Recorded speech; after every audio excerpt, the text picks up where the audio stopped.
This wedding is a clown show! Her voice sliced through the chapel, louder than the music, sharper than the blade she carried in her tongue. My sister-in-law, red-faced, trembling, her hands balled like she was the one betrayed. "You're marrying a nobody, just a pathetic valet!" Gasps, murmurs, heads turning like vultures circling a wound. She stormed down the aisle, dress sweeping behind her like a curtain closing on civility. My bride's fingers trembled in mine. Her whisper was for me alone. "Should we tell them who you really are?" I squeezed her hand. My voice was calm, steady, anchored. "Be patient, because truth revealed too early is wasted." The ceremony went on. Smiles forced, vows spoken through the echo of her screech. Applause muted, poisoned by suspicion.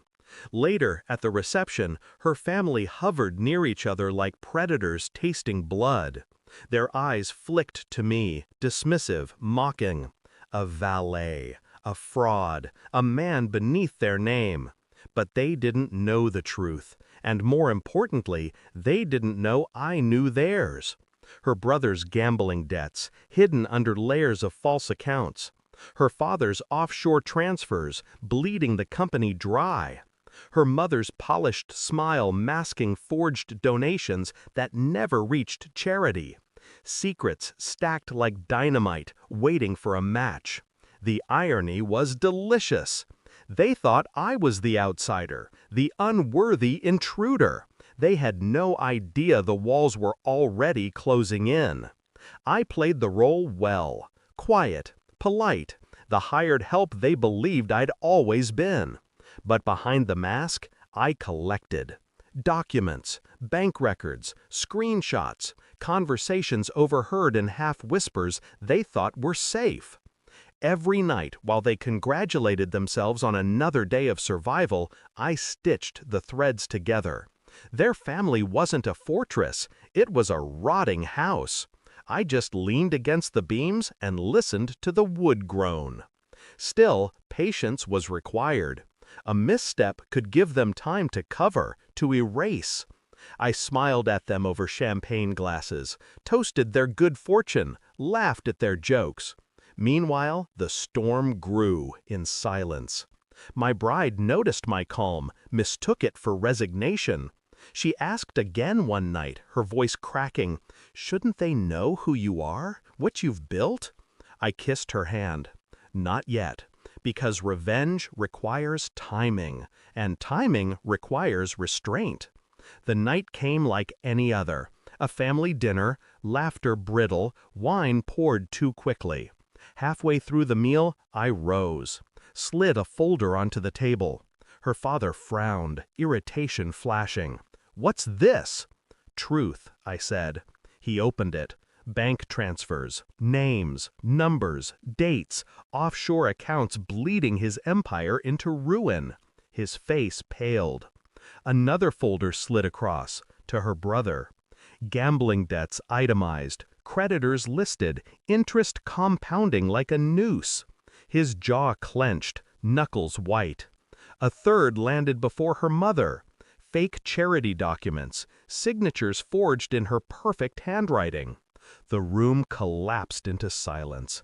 Their eyes darted between the pages, then to me. "You?" her father whispered, rage and fear colliding. "Yes," I said softly, "me." They expected me to scream, to demand apology, to claw for recognition. But I did none of that. I simply laid down the final card. My name isn't Valet. It never was. The company you think is yours, it isn't. The board already knows. The documents are filed. By sunrise, every one of you will be finished. Her mother gasped. Her brother cursed under his breath. Her father's hands shook, as though the weight of his empire was already falling. I sat back down, took a sip of wine. My voice was calm, surgical. "You tried to humiliate me at my own wedding. But understand this." I leaned closer, my eyes on each of them in turn. You were already ruined. I just waited for the perfect stage. Later, I walked out into the night with my bride's hand still in mine. She looked up at me, searching for the man beneath the mask. "Why didn't you tell me sooner?" she asked. "Because knowing too early only hurts," I answered. "And I needed you untouched by their poison." Behind us, the house that once held their pride now held only silence. They thought tonight would mark my humiliation. Instead, it marked their extinction. I felt no pity, no anger, just clarity. And as the night swallowed their cries, I whispered only to myself. They thought I was nothing, but nothing is exactly what's left of them. Thanks for watching. Don't forget to like, share, and comment. Subscribe now to Cheating Stories Insight World for more amazing stories.